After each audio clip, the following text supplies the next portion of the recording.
तो भाई लोग कैसे हो आप लोग। तो स्वैलो डे स्टार के नेक्स्ट इन नोवेल के एपिसोड नंबर 288 में आपका स्वागत है।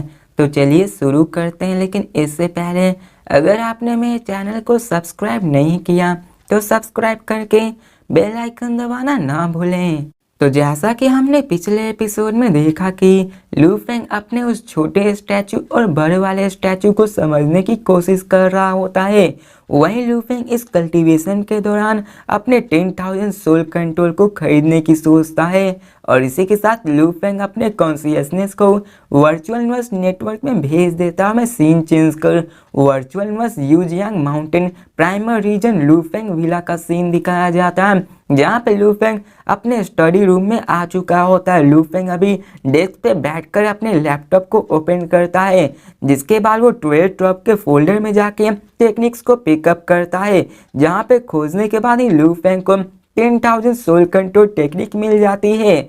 और ये टेक्निक एक एक्सट्रीमली हाई लेवल टेक्निक होती है, जो कि लू फेंग के मास्टर हुआन बो से कई गुना ज़्यादा स्ट्रॉन्गर था।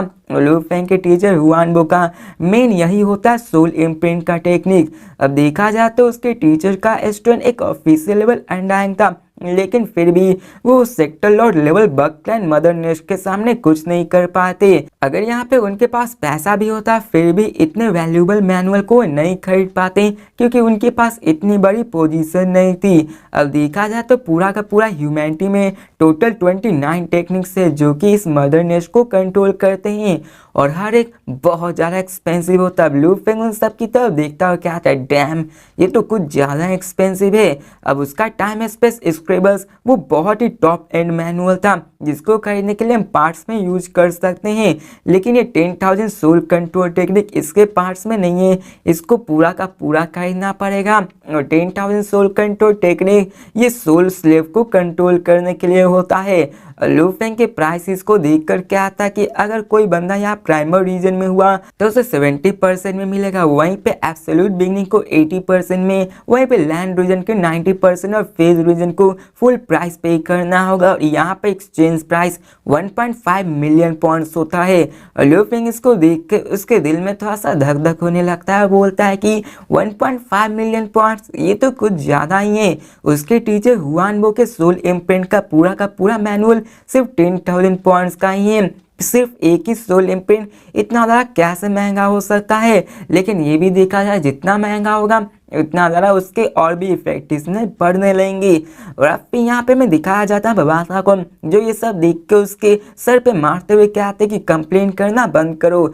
अगर यहाँ पे तुम वर्चुअल यूनिवर्स के कोर मेंबर नहीं होते तो तुम्हें यहाँ पे 2 या 3 मिलियन मिक्स्ड एलिमेंट्स जरूर लग जाते, फिर भी तुम इस मैनुअल को नहीं खरीद पाते। अब नॉर्मली कोई भी वॉरियर्स यहाँ पे किसी टेक्निक को एक्वायर कर सकता है और मदर नेस्ट को अपने अंदर ला सकता है, फिर उसके बाद वो उन सबको बेच सकता है, लेकिन उसके लिए भी एक कंट्रोलिंग टेक्निक चाहिए होती है।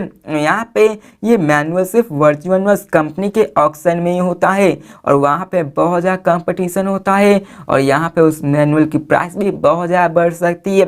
तो लू फेंग भी ये सुनकर अपने आप को काम करता है। लू फेंग भी जानता है कि लेकिन क्या करें, वो अभी गरीब है।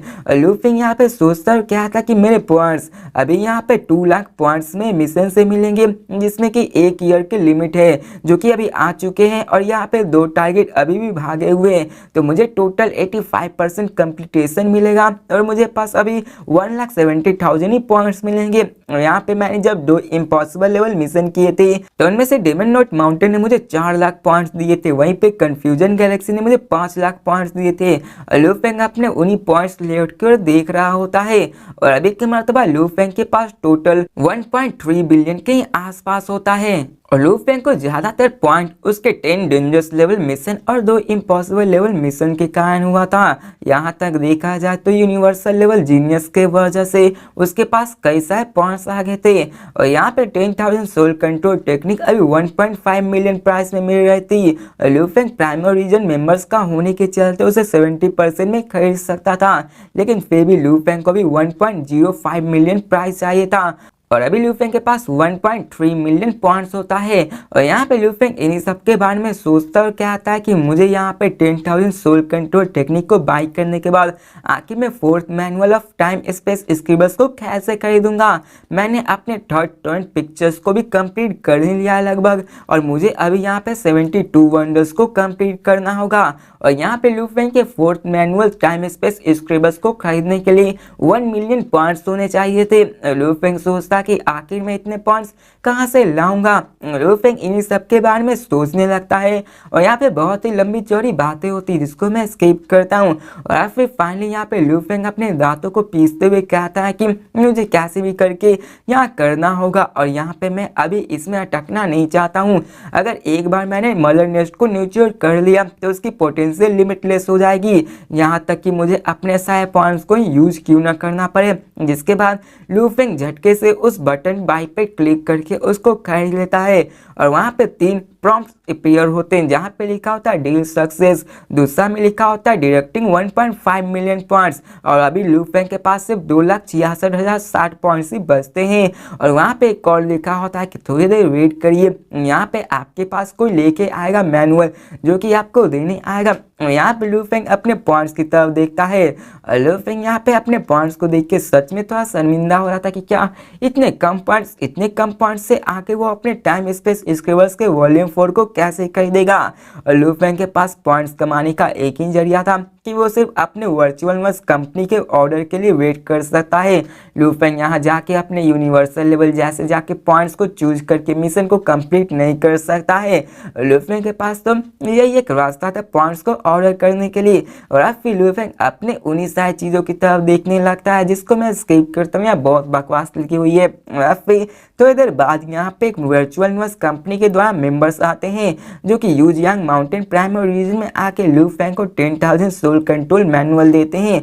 और ल्यूफेंग पर्सनली उस सिल्वर ब्रीफ केस को लेता है। ल्यूफेंग उस सिल्वर ब्रीफ केस को ले देता है और क्या आता है 10,000 सोल कंट्रोल टेक्निक, जिसके बाद ल्यूफेंग उसको ओपन करता है। अब उस ब्रीफ केस में एक किताब होता है जो कि नॉर्मल 14 इंच लैपटॉप के जैसा था, उसमें 12 सेंटीमीटर ठीक होते हैं, और इसी किताब में लगभग 5,000 पेजेस होते हैं। और उसके कवर पे लिखा हुआ था 10,000 सोल कंट्रोल, और उसके कॉर्नर में टीपू साइन किया होता है जो कि प्रोबेबली यहाँ के उसी के क्रिएटर का नाम ही होगा। ल्यूफेंग इन सब के बारे में सोचने लगता है। अब यहाँ पे उस नाम को देखकर ल्यूफेंग उसको सर्च करने की कोशिश करता है, लेकिन ल्यूफेंग के पास अभी जितनी अथॉरिटी होती है इसके बावजूद भी वो उसके बारे में नहीं पता लगा पाता। ल्यूफेंग सोचता है कि ये 10,000 सोल कंट्रोल टेक्निक यहाँ के टॉप टेक्निक्स आते हैं जो कि मदर नेस्ट को कंट्रोल करने के लिए होते हैं। अगर ऐसा टेक्निक को क्रिएट करने की बात करें तो यहाँ पे जिसने बनाया होगा ह्यूमैनिटी में उसकी पोजीशन बहुत ज़्यादा हाई होगी। यहाँ तक कि मैं अपने प्राइम ओरिजिन मेंबर स्टेटस से भी उसके बारे में नहीं सर्च कर पा रहा हूँ।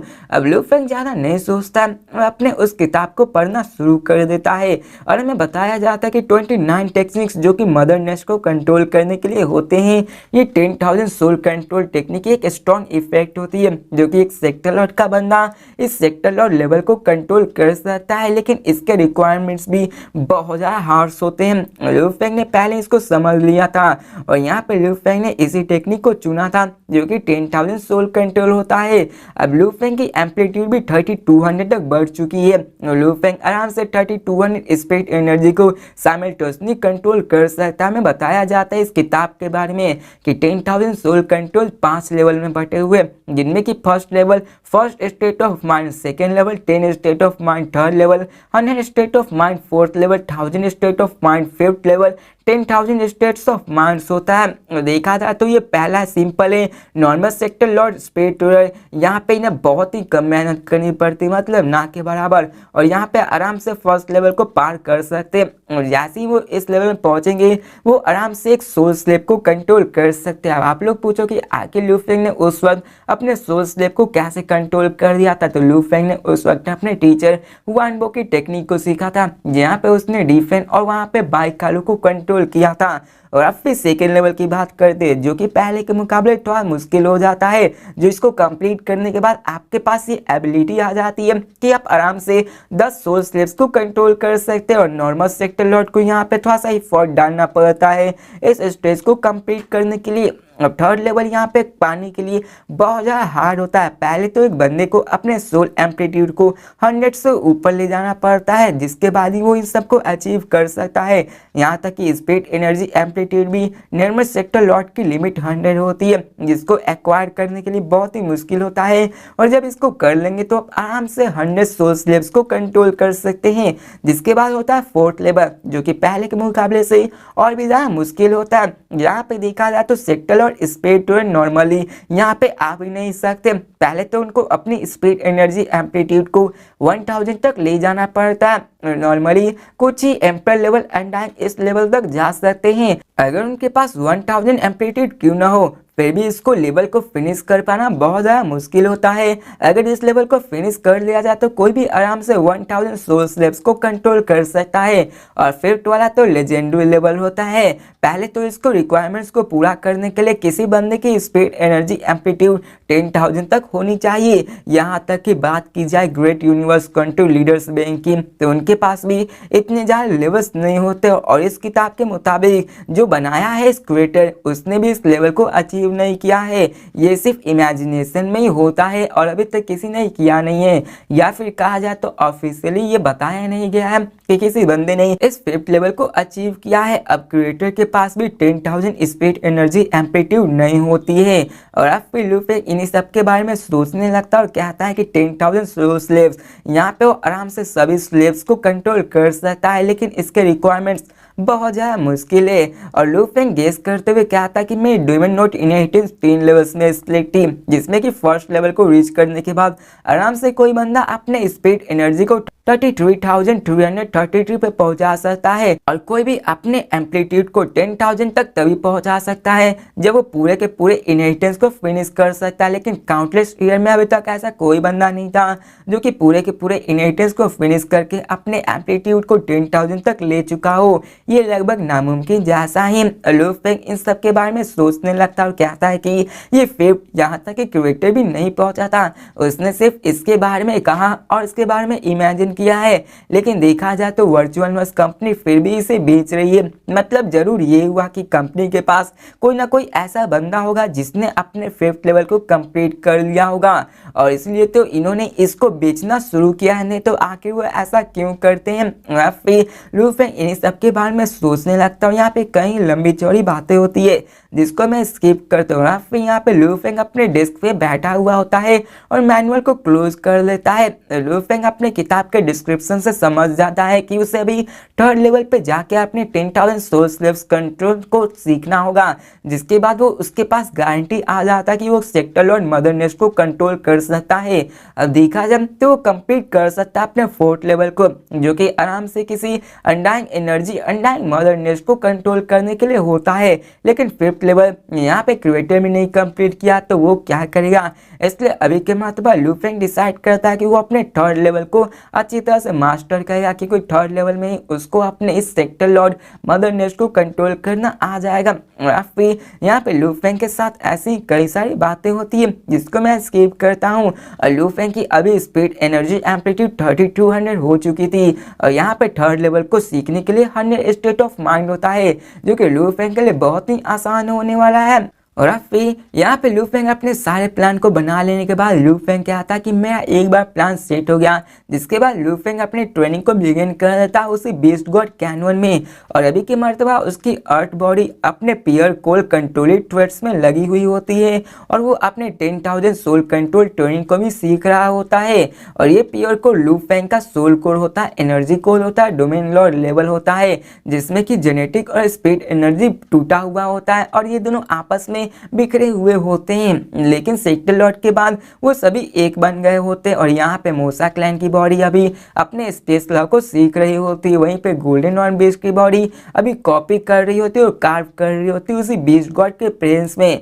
और यहाँ पे लूफेंग बार बार उसको ट्राई कर रहा था, जैसे जैसे फेल होता है फिर से करता है और यहाँ पे लगातार किए पे किए जा रहा था। और ये तीनों बॉडी एक दूसरे के साथ ही और ये तीनों की तीनों बॉडी अलग अलग काम करके एक दूसरे के पावर को बढ़ा रहे थे। और law comprehension, 10,000 soul control, beast god presence, ये तीनों लू फेंग के इम्प्रूव हो रहे थे। और बीस्ट गॉड कैनू वो बहुत बड़ा था और पूरी जगह शांति ही शांति थी। लगभग 100 मिलियन लोग यहाँ पे बैठ के बीस्ट गॉड स्टैचू के बैठे हुए थे। और यहाँ पे कई सारे केव्स और कैनियंस भी थे जहाँ पे कई सारे अनडाइंग बीइंग वहाँ पे रुके हुए थे।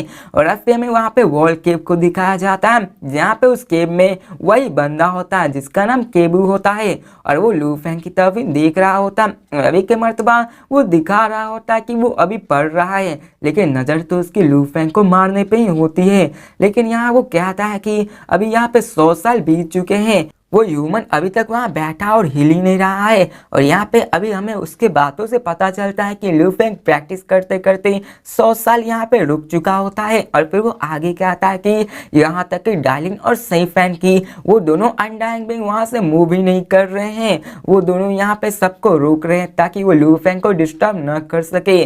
और इसी के दरमियान लू फेंग को मारना, यहाँ पे मेरे पास अभी कोई भी रास्ता नहीं बचता है कि मैं उसको मार पाऊँ, यहाँ पे बहुत ही ज़्यादा हार्ड हो सकता है। अब पलक झपकती में दिखाया जाता है कि 100 साल से 182 साल पास हो जाते हैं और इन सभी पीरियड में 100 ऑफ मिलियंस ऑफ वॉरियर्स वहां पे बैठे हुए थे। और 99% लोग वहां से तो हिले ही नहीं होते हैं, कुछ पर्सन होते बंदे वो हिले होते हैं। या फिर हमें सीन चेंज कर सी फैन की और डार्लिन को दिखाया जाता है जो लू फेंग के पीछे बैठे हुए थे और उन्होंने अपने अनडाइंग एनर्जी से लू फेंग को घेर कर प्रोटेक्ट किया होता है। फिर यहाँ पे सी फैन की डार्लिन की तरफ मुड़कर पूछते कि मिस्टर डार्लिन, आपके मैजेस्टी लू फेंग यहाँ पे करीब 200 सालों से ट्रेन कर रहे हैं, क्या यहाँ पे उनका सॉलिड प्लान नहीं है, क्या यहाँ पे खत्म कर देंगे? तो यहाँ पे डार्लिन हंसते हुए कहते हैं हिज मैजेस्टी यहाँ पे जरूर बहुत ही लंबे समय तक ट्रेन करना चाहते। और फिर तभी वो दोनों लू फेंग की तरफ देख जहाँ पे लू फेंग बैठा हुआ था और तभी वो अपने गर्दन को हिलाता है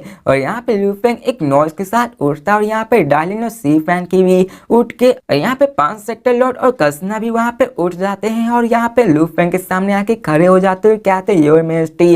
और यहाँ पे लू फेंग स्माइल करते हुए कहता है कि इन कई सालों में मैंने आप सबको बहुत ही मुश्किलों में डाला। तो डार्लिन कहता है कि कोई दिक्कत नहीं है और सी फैन भी यहाँ पे स्माइल करते हुए कहते तो 200 साल ही हुए हैं, मेरे नजरिया में देखा जाए तो 10,000 ऑफ ईयर भी एक ब्लिंक ऑफ आई में पास हो सकता है, ये मेरे लिए कुछ नहीं है। अब यहाँ पे ट्रेन किया जाए एक अनडाइंग बैंक के सामने कुछ नहीं होता। अब यहाँ पे लू फेंग कहता है कि अगर यहाँ पे मदर नेस्ट के लिए नहीं होता जो कि अर्थ पे मौजूद है तो यहाँ पे कोई भी जल्दबाजी नहीं थी लू फेंग को जाने के लिए। यहाँ पे लू फेंग रुकता, इस बीस्ट गॉड स्टैचू को एब्जॉर्ब करता, उसको कॉपी करता, जिसके बाद उससे उस बीस्ट गॉड प्रेजेंस की और भी अच्छे से अंडरस्टैंडिंग हो जाती और ये उसके लिए बेनिफिशियल था। लेकिन यहाँ पे लू फेंग ने यूनिमो प्लांट शिप में उसके पिक्चर को ले लिया था, उसके प्रोजेक्शन को कर सकता है, उसने भी सेम प्रेशर था, इसलिए लू फेंग इसमें नहीं करना चाहता है। और लू फेंग इन्हीं सब के बारे में सोचता और बाद में वो कहता है कि मैं अभी सुपरवाइजर इन्वॉय हूँ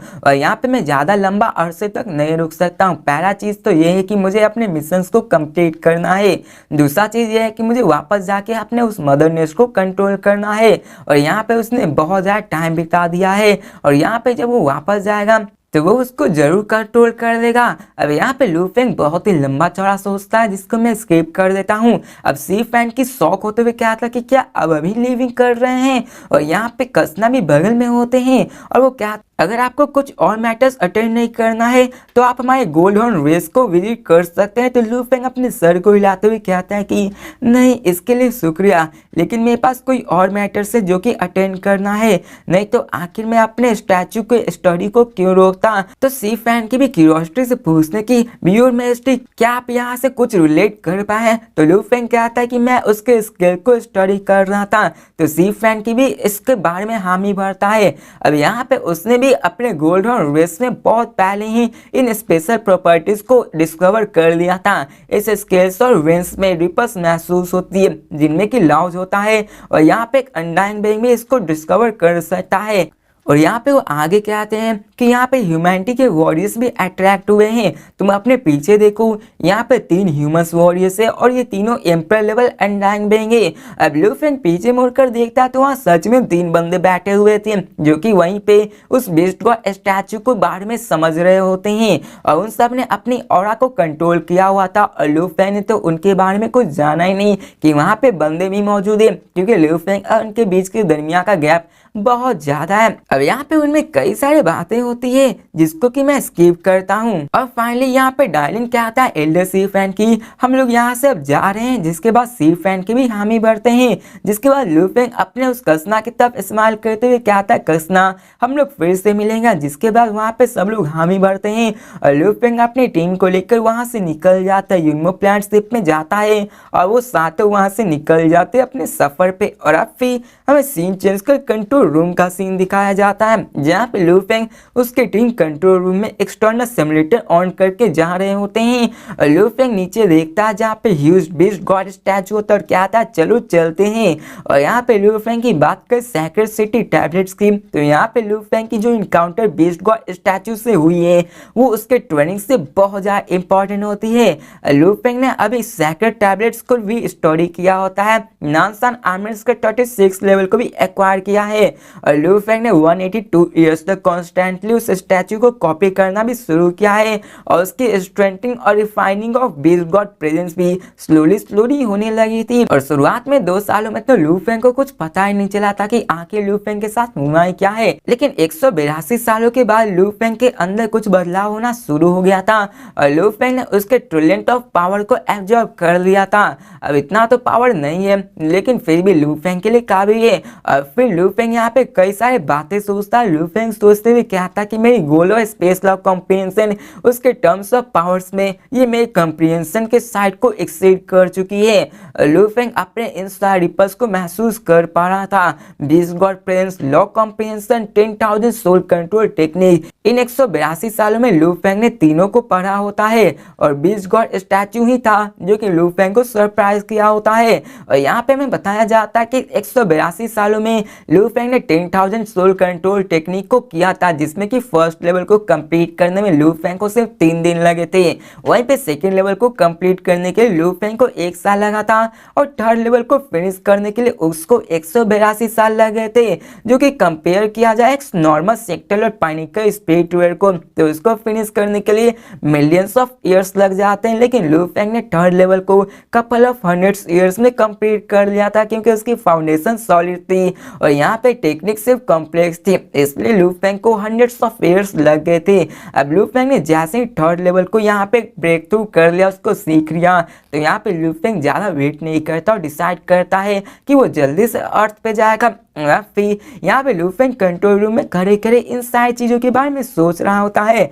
लूफेंग बड़बड़ा कर कहता है जियो लूडू थैंक यू, आपने मुझे एक्सपीरियंस किया इस बीस्ट गॉड प्रिंस की। और वो यहाँ पे एल्डर केबू के बारे में भी थैंक बोलता है कि अगर वो ना होते तो वो कभी भी बीस्ट गॉड कैनवन से नहीं मिल पाते हैं। और यहाँ पे केबू तो लूफेंग को मारने के लिए आया था, लेकिन जब केबू को पता चलेगा उसने खुद लूफेंग की स्ट्रेंथ बढ़ाने में मदद की तो बेचारा डूब कर मर जाएगा। और फिर इसके बाद लूफेंग बवाता को ऑर्डर करता है कि चलो चलते हैं, जिसके बाद वो सिर्फ वहां से एक्सलरेट करता और आसमान में चला जाता है और वहां के स्पेस को ब्रेक करते हुए लेओ स्वर्ड से बाहर निकल जाता है। और मैं सीन चेंज कर बीस्ट गॉड कैनवन को दिखाया जाता है जहाँ पे एल्डर सी फैन की कसना आसमान में देख रहे थे, जहाँ पे लूफेंग जा चुका था और कसना कहते हैं कि वो सब जा चुके हैं। और यहाँ पे एल्डर सी फैन भी कहते हैं कि मेरा मिशन सिर्फ लूफेंग का केयर करना था और ये मिशन मैं फुली कंप्लीट हो चुका। और क्या था कसना चलो ट्राइब में वापस चलते हैं और यहाँ पे वो लोग ट्राइब में वापस चल जाते हैं और यहाँ पे एल्डर कसना को अपने इंटरनल वर्ल्ड में ले जाते हैं और टेलीपोर्टेशन को यूज करके वहाँ पे अपने उस बीस्ट गॉड कैनवन से गायब होके पगोडा ट्राइब में आ जाते हैं। फिर हमें सीन चेंज कर एल्डर केबू को दिखाया जाता है जो कि बहुत ही पेशेंसली अपने उसी केव में बैठ के अपॉर्चुनिटी का इंतजार कर रहा था कि कब लूफेंग को मार सके। लेकिन वो देखता है कि लूफेंग अपने यूनमो प्लांट शिप में निकल निकल के आसमान से गायब हो चुका था। वो अपने दांतों को पीसते हुए क्या था, ये ह्यूमन लू फेंग ये तो कम्प्लीटली मैडमैन है। वो बेस कोड कैनवन में आया और यहाँ पे कभी भी डॉइन पैलेस में नहीं आया और यहाँ तो उसने किसी और से भी बात ही नहीं की। वो आया, बैठा, ट्रेन किया, यहाँ पे आया, सी फैन की डायरेक्शन को फॉलो किए, उसको प्रोटेक्ट किए ऑटोमन के जैसा, और उसके साइड कभी नहीं छोड़े। जिसके बाद उसने अपने स्टडी को फिनिश किया और यहाँ से चलता बना, जैसे कि वहाँ पे इसको कोई मतलब नहीं हो। क्या था, क्या ये सच में ऐसा सीरियसली है? और ये सब जानकर एल्डर के भी क्यों ना गुस्सा हो। और यहाँ पर तो वो बहुत पागल हो चुका था कि वो ऐसा नहीं कर पाया था। लू फेंग तो जा चुका था और अब फिर इसके बाद एल्डर केपू वर्चुअल नर्स नेटवर्क में जाता है और वहाँ पे कहता कि मास्टर मैं यहाँ पे लू फेंग को नहीं मार पाया हूँ। जिसके बाद हमें दिखाया जाता है कि वो मैसेज कई सारे साइकिल्स ऑफ कोडिंग से जाते हैं ताकि कोई भी इसके बारे में पता न लगा सके। जिसके बाद वो फाइनली एक स्टार ट्रैवल लेवल मेंबर्स के मेल बॉक्स में जाता है और यहाँ पे वीक बंदे के पास गया क्योंकि वीक बंदे पे कोई शक भी नहीं कर सकता है। और फाइनली स्टार ट्रैवल का बंदा यहाँ पे युआंग मैन यूनिवर्स कंट्री में जाता है जो कि एक स्पेस ऑफ गॉड कंट्री होता है। और फिर बाद में वो जाके अपर लेवल्स को इसके बारे में रिपोर्ट करता है जो कि मेल काबू ने भेजा होता है। तो भाई लोग इसी के साथ ये वीडियो भी खत्म होती है। तो मिलते हैं नेक्स्ट वीडियो में और देखते हैं कि क्या आगे वाला प्लान होता है उन सब का, कि वो लू फेंग को कैसे मारेंगे और क्या लू फेंग अर्थ पे जाके उस मदर नेट्स को कंट्रोल कर पाता है या फिर नहीं, या फिर लू फेंग इसमें फेल होने वाला। तो मिलते हैं नेक्स्ट वीडियो में, तब तक के लिए बाय।